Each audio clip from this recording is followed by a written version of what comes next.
미래를 위해 현재를 희생하지 마라.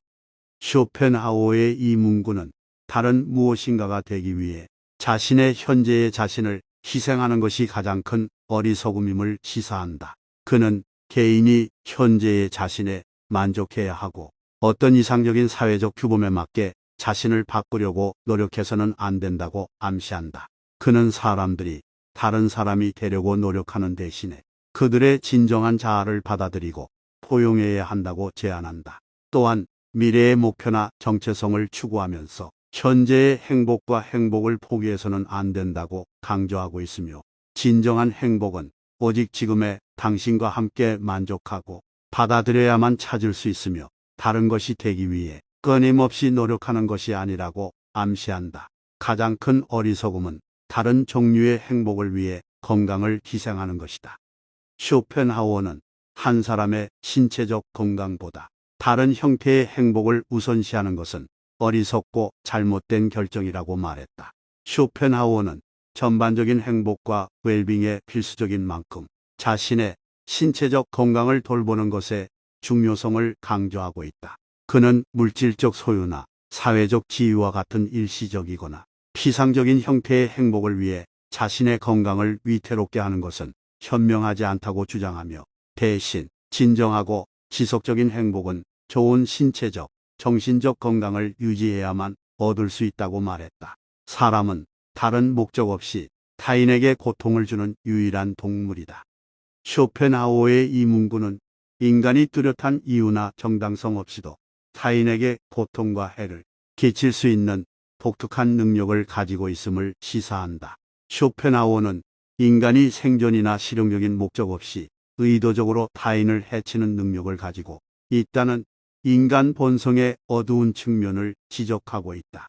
그는 다른 동물들과 달리 인간은 악의 질투 또는 탐욕으로 행동할 수 있는 능력을 가지고 있으며, 이것이 우리를 다른 동물들과 차별화하는 것이라고 말했다.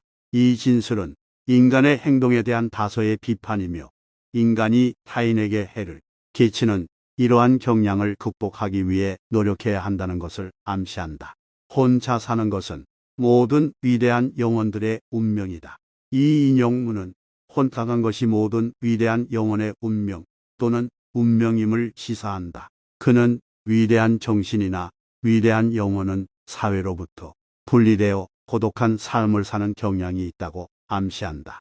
그는 이것이 독특한 관점이나 위대한 창의력을 가진 개인들이 종종 사회의 규범에 맞지 않기 때문에 그들의 생각을 충분히 탐구하고 표현하기 위해서는 그들 자신을 분리해야 하기 때문이라고 제안하고 있을지도 모른다. 또한 위대한 영혼을 가진 사람들이 독립적인 사상가가 되는 경향이 있고, 다른 사람들과 함께라면 성취감을 찾지 못할 수도 있다는 것을 암시할 수도 있으며, 위대한 정신과 위대한 영혼들은 자신의 이상과 열정을 더욱 강렬하게 추구할 가능성이 높기 때문에 고독 속에서 자신을 발견할 가능성이 더 높다는 해석이 가능하다. 행복은 환상이나 불행은 현실이다. 이 인용구는 행복은 예측할 수 있고 덧없는 환상이며 불행은 끊임없는 현실임을 시사한다. 그는 행복이란 일시적이고 피상적인 것이며 감각을 통해 경험할 수 있지만 지속적인 것은 아니라고 말했다. 반면에 불행은 삶에서 지속적이고 지속적인 존재이다. 그는 진정하고 지속적인 행복은 일시적인 쾌락이나 외부적인 상황을 통해서가 아니라 오직 삶에서 불행의 지속적인 존재에 대한 깊은 이해와 수용을 통해서만 찾을 수 있다고 말했으며, 이 인용구는 행복에 대한 덧없는 환상을 끊임없이 쫓는 것이 아니라 삶의 현실을 받아들이고 이해함으로써 진정한 행복이 성취된다는 것을 암시할 수도 있다. 인생은 끊임없이 죽는 과정이다. 이 인용구는 삶이 끊임없이 죽는 과정임을 시사한다. 그는 삶이 죽음을 향한 여정이며 삶의 모든 것이 죽음을 향해 나아가고 있음을 암시한다. 그는 죽음의 필연성이 삶의 근본적인 측면으로 받아들여져야 하며, 이러한 이해가 자신의 행동과 관점을 알려주어야 한다고 말하고 있는지도 모른다. 그는 또한 인생의 모든 것은 일시적이며 그들이 할 수 있는 한 그들의 시간을 최대한 활용해야 한다고 강조하고 있을 수도 있다. 이 인용문은 또한 언제 끝날지 모르기 때문에 우리가 삶을 온전히 살아야 한다는 것을 상기시키는 것으로 해석될 수 있으며 만물의 무상함을 일깨워주고 현재의 순간을 즐기고 최대한 활용해야 한다는 점도 상기시켜주는 것으로 볼 수 있다. 의지는 개인의 가장 깊은 본질이고 개인의 의지는 전 우주의 의지.